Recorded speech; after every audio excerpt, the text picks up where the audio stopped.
طبعا هذا مدري يا كلب بن كلب ناشر كريم البنزيما يريد ينتقل من ريال المدريد. عمي شنتقل؟ ما تقول لي رحمه لوالديكم شني، ما تقول لي غسال انا مثلا غير لاعب وريال عمره 35. عمي جماعته السنه بالفتحه الثالثه والرابعه.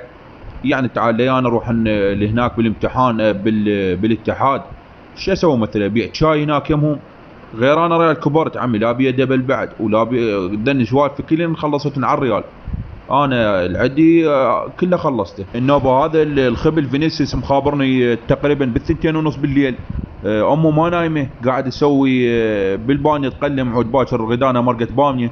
وخابرني يا اخوي ويا اخوي باكر شيل تعوفني وين رايح. هي امه سمعته وهي امه بغجت يا بوي ما يا بوي انا اريد اسكت امه ماكو يمه شبيك انا عبالي صعد السكر مال هي صار بيها شيء.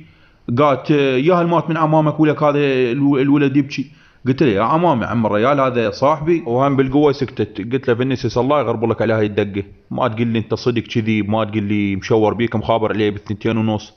المهم انا عمي يعني من الاخير انا لا اطلع من الريال ولا هاي، وحتى لو طلعت من الريال اشوف لي فريق يعني هيك بس تمرين احضر وياه التمرين هيك بالاربعه بالخمسه وارجع لاهلي. انا بعد لا بي حيل عم الريال عمري 38.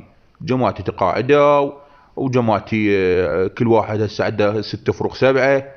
وهي هاي بعد انا حبيت